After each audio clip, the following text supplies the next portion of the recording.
नमस्कार। Target RPSC में आपका स्वागत है। हम पढ़ रहे थे जनसंख्या वितरण या प्रवास। हमने जनसंख्या वितरण घनत्व के बारे में जाना, फिर जनसंख्या प्रवास क्या होता है इसके बारे में पढ़ा। अपन ने लास्ट में पढ़ा था जनसंख्या प्रवास के सिद्धांत। दो पार्ट कंप्लीट हो गए थे, आज तीसरा पार्ट है विश्व प्रवासन रिपोर्ट 2024। इसका जारी करता है अंतर्राष्ट्रीय प्रवासन संगठन IOM। प्रति 2 वर्ष में ये रिपोर्ट जारी होती है। IOM international organisation of migration. प्रति 2 वर्ष में ये रिपोर्ट जारी होती है। सर्वाधिक प्रेषण प्राप्तकर्ता देश है भारत। प्रेषण प्राप्तकर्ता का मतलब है कि जिस देश के नागरिक दूसरे देश में रहकर अपने देश में पैसा भेजते हैं। जैसे भारत के लोग खाड़ी प्रदेशों में जाते हैं, UAE या कतर या फिर अमेरिका में, जहाँ लोग काम करते हैं भारतीय लोग और भारत में पैसा भेजते हैं, तो उसको बोलते हैं प्रेषण प्राप्तकर्ता। तो सर्वाधिक प्रेषण प्राप्तकर्ता विश्व में कौन सा देश था? भारत। भारत ने सर्वाधिक प्रेषण प्राप्त किया। दूसरे नंबर पे मेक्सिको, फिर चीन, फिलीपींस और फ्रांस। भारत को 2022 में 111 बिलियन अमेरिकी डॉलर से अधिक प्रेषण प्राप्त करने के साथ भारत विश्व में प्रथम स्थान पर है। जो 2022 की बात हो रही है, और विश्व प्रवासन रिपोर्ट 2024 के अंतर्गत भारत 111 बिलियन अमेरिकी डॉलर के साथ पूरे विश्व में प्रथम स्थान पर प्रेषण प्राप्त करता रहा। 100 बिलियन अमेरिकी डॉलर से अधिक प्रेषण प्राप्त करने वाला भारत विश्व का पहला देश है। मतलब आज तक किसी भी देश ने 100 बिलियन अमेरिकी डॉलर से अधिक प्रेषण प्राप्त नहीं किया है। भारत एकमात्र ऐसा देश है जिसने 100 बिलियन अमेरिकी डॉलर से अधिक प्रेषण प्राप्त किया है। नवीनतम अंतर्राष्ट्रीय प्रवासी अनुमानों 2020 के मध्य तक में लगभग 281 मिलियन लोग अपने जन्म के देश के अलावा किसी अन्य देश में रह रहे थे। मतलब उनका जन्म किसी देश में हुआ था और वो रह किसी और देश में रहे थे। ऐसे लोगों की संख्या 281 मिलियन लोग थे 2020, और ये रिपोर्ट 2024 में आई है। 2020 के मध्य तक की बात हो रही है।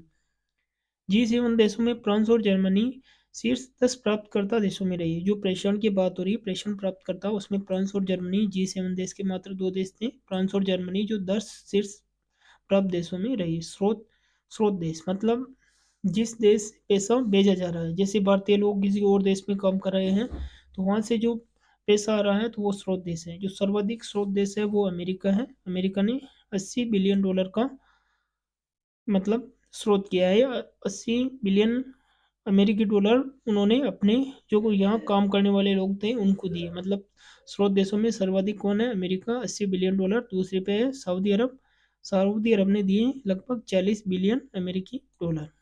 दक्षिण एशिया प्रेषण प्राप्तकर्ताओं का सबसे बड़ा प्रवाह है। जो पूरे विश्व में दक्षिण एशिया है वो प्रेषण प्राप्तकर्ताओं का सबसे बड़ा प्रवाह है।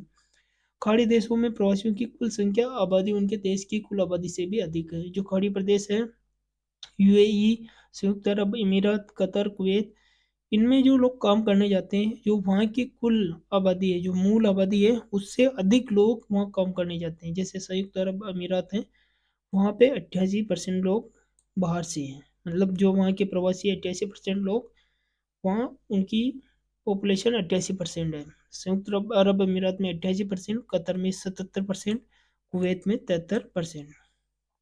कुल शरणार्थी हैं। शरणार्थी वो लोग हैं जो अपना देश किसी कारणवश, धार्मिक, आर्थिक या सामाजिक कारणों की वजह से देश छोड़कर दूसरे देश में निवास कर रहे हैं। जैसे युद्ध हुआ या कोई प्राकृतिक आपदा हुई, तो कुल शरणार्थी हैं 35.3 मिलियन। यूक्रेन सीरिया के बाद दुनिया का दूसरा सबसे बड़ा देश बन गया। दूसरा सबसे बड़ा शरणार्थी देश बन गया। कौन दोस्तों? यूक्रेन सीरिया के बाद दुनिया का दूसरा सबसे बड़ा शरणार्थी देश बन गया है। प्रमुख शरणार्थी देशों में सीरिया है गृह युद्ध के कारण, यूक्रेन है दोस्तों, रूस और यूक्रेन युद्ध के कारण, और तीसरा है अफगानिस्तान। शीर्ष 5 मेजबान शरणार्थी देशों में टर्की है। टर्की इसलिए है क्योंकि वहाँ सर्वाधिक शरणार्थी सीरिया से हैं। उसके बाद ईरान है, यहाँ भी सीरिया से सर्वाधिक शरणार्थी हैं। फिर जर्मनी, पाकिस्तान, यहाँ सर्वाधिक अफगानिस्तानी रहते हैं शरणार्थी के तौर पे, और युगांडा। दुनिया में सबसे ज़्यादा प्रवासी जनसंख्या भारत में। यहाँ प्रवासी का और शरणार्थी का अलग अर्थ है। शरणार्थी वो लोग हैं जो जिनको अपने देश से ही निकाल दिया गया है, और प्रवासी वो लोग हैं जो रोजगार या पढ़ाई के लिए बाहर गए हैं। तो ऐसे लोगों की संख्या भारत में सर्वाधिक है जो पढ़ाई या रोजगार के लिए भारत से बाहर गए हैं। और संयुक्त राज्य अमेरिका में सबसे ज़्यादा अप्रवासी, मतलब यूएसए में सबसे ज़्यादा अप्रवासी का मतलब है कि वहाँ जो काम करने वालों की संख्या है वो सर्वाधिक है पूरे विश्व में, संख्या के हिसाब से, जबकि प्रतिशत के हिसाब से खाड़ी प्रदेशों में है, और संख्या के हिसाब से सबसे बड़ा यूएसए है। प्रवास के परिणाम, जिस स्थान से लोग आते हैं तथा जाकर रहने लगते हैं, इन दोनों स्थानों पर प्रवास प्रवासित जनसंख्या का प्रभाव पड़ता है। प्रवासन के कारण निम्न प्रभाव पड़ते हैं। जनसंख्या संतुलन बिगड़ता है, बिल्कुल। जिस स्थान से लोग जाते हैं वहाँ की जनसंख्या कम और जहाँ जाकर बसते हैं वहाँ की संख्या अधिक होती है। प्रवासन के कारण सांस्कृतिक प्रसार होता है। प्रवासी लोग अपने साथ अपनी तकनीकी, धर्म, परंपराएं, रीति रिवाज, भाषाएं आदि लेके जाते हैं, जिसका प्रभाव उन लोगों पर पड़ता है एवं उस स्थान विशेष की संस्कृति का प्रभाव प्रवासित लोगों पर पड़ता है। मतलब अगर लोग कहीं जा रहे हैं तो उस जगह के जो कल्चर है उसका इफेक्ट भी पड़ेगा, और जो अपने साथ कल्चर लेके जा रहे हैं उसका इफेक्ट भी वहाँ के लोगों पे पड़ेगा। दोनों ही बातें होगी। ये अपनी तकनीकी ज्ञान का उपयोग करके वहाँ आर्थिक स्तर को ऊंचा उठाते हैं। प्रवासी लोगों की वेशभूषा, रहन सहन, खान पान, भाषा आदि के अनुसार ही उस क्षेत्र विशेष की संस्कृति धीरे धीरे परिवर्तित होती है। जैसा कि अंग्रेजों के आगमन से हमारी भारतीय संस्कृति परिवर्तित हो गई। प्रवासन के कारण जनसंख्या दबाव, बेरोजगारी, निर्धनता आदि समस्याएं बढ़ जाती है, जबकि जिस देश या स्थान के लोग प्रवासन करते हैं वह इन समस्याओं में कमी आने लगती है। मानव विकास सूचकांक, संयुक्त राष्ट्र विकास कार्यक्रम यूएनडीपी ने 1990 में प्रकाशित प्रथम मानव विकास प्रतिवेदन HDI human development index report में लोगों के विकल्पों की परिवर्तित करने की प्रक्रिया को मानव विकास के रूप में परिभाषित किया है। प्रतिवेदन के अनुसार विकास सिर्फ लोगों की आय या पूंजी का ही विस्तार नहीं है, अपितु ये मानव में कार्य प्रणाली तथा क्षमताओं में वृद्धि करने का माध्यम है। दूसरे शब्दों में लोगों के जीवन में विकल्पों के परिवर्तन की प्रक्रिया और जन कल्याण के स्तर को ऊपर उठाना ही मानव विकास है।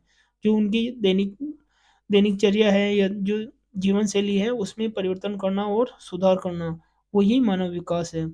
जैसे किसी को 2 जून की रोटी नहीं मिल रही है तो उसके लिए भोजन उपलब्ध कराना, किसी के पास रहने के लिए मकान नहीं है तो उन्हें आवास उपलब्ध कराना, ये सभी मानव विकास में आते हैं। केवल आयु और पूंजी ही मानव विकास नहीं है।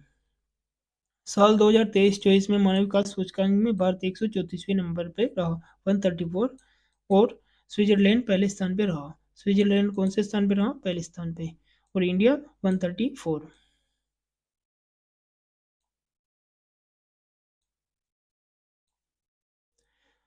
इसका जो शीर्षक है वो है breaking the gridlock, imagining cooperation in a polarised world. अब है कुछ महत्वपूर्ण प्रश्न। विश्व प्रवास रिपोर्ट 2024 के अनुसार वैश्विक स्तर पर अंतर्राष्ट्रीय प्रवासियों के लिए मुख्य गंतव्य देश कौन सा रहा? जहाँ सर्वाधिक प्रवासी लोग गए हैं, यहाँ वह देश जहाँ सर्वाधिक अप्रवासी है तो वो है अमेरिका। निम्नलिखित में से 2023 में किस देश की जनसंख्या घनत्व सबसे कम था? तो ऑस्ट्रेलिया, रूस, यूक्रेन, सियरा लियोन में ऑस्ट्रेलिया का सबसे कम जनसंख्या घनत्व था। निम्नलिखित देशों का सही अवरोही क्रम उसकी कुल जनसंख्या के अनुसार 2023 के अनुमान के अनुसार है। तो इनमें सर्वाधिक है बांग्लादेश का, फिर जापान, तो पहले देखते हैं 3, फिर 2, तो इसका सही उत्तर हो जाएगा 2, फिर मिस्र और फिर यूनाइटेड किंगडम। सन 2020 में निम्न में से कौन सा देश सर्वाधिक आबादी वाला है? बेल्जियम, फ्रांस, जर्मनी में जर्मनी सर्वाधिक आबादी वाला है इन सभी में। विश्व प्रवासन रिपोर्ट 2020 के अनुसार अंतर्राष्ट्रीय प्रवासियों की जनसंख्या लगभग है मिलियन में 281 मिलियन। जनसंख्या प्रवास में फुटकर व्यापार गुरुत्वाकर्षण नियम का प्रतिपादन सबसे पहले किसने किया था? हमने क्या पढ़ा था गुरुत्वाकर्षण से, कि जो रेत के कण होते हैं वो गुरुत्वाकर्षण के कारण जमीन पे आते हैं, या जो गुरुत्वाकर्षण के कारण आकर्षित होकर जमीन पे आते हैं। तो रेत से क्या, रेले अपन ने याद किया था, तो डब्ल्यू रेले ने। जनसंख्या घनत्व मापने की विधाओं में से कार्य घनत्व मापने का निम्न में से किसे चुना जाता है? कुल कृषि योग्य भूमि। अपन पहले देख लेते हैं कि जनसंख्या घनत्व कितने प्रकार के हैं और कैसे मापा जाता है। गणितीय घनत्व होता है कुल जनसंख्या भाजक कुल क्षेत्रफल। आर्थिक घनत्व होता है जनसंख्या भाजक संसाधन। कार्य घनत्व होता है जनसंख्या भाजक कृषि भूमि क्षेत्र। कृषि घनत्व होता है कृषक जनसंख्या भाजक कृषक भूमि क्षेत्रफल। और पोषण घनत्व होता है जनसंख्या भाजक भोज्य फसलों का क्षेत्रफल। तो इसका सही उत्तर हो जाएगा जो कार्य घनत्व है कुल कृषि योग्य भूमि। वर्ल्ड माइग्रेशन रिपोर्ट 2022 के अनुसार 2019 में विश्व स्तर पर अंतर्राष्ट्रीय प्रवासियों की अनुमानित जनसंख्या है, तो यह है 272 मिलियन। तो धन्यवाद दोस्तों, और अपना नेक्स्ट टॉपिक होगा भारत का भूगोल, उसमें पहले पढ़ेंगे हम भारत की भौगोलिक विशेषताएं। धन्यवाद।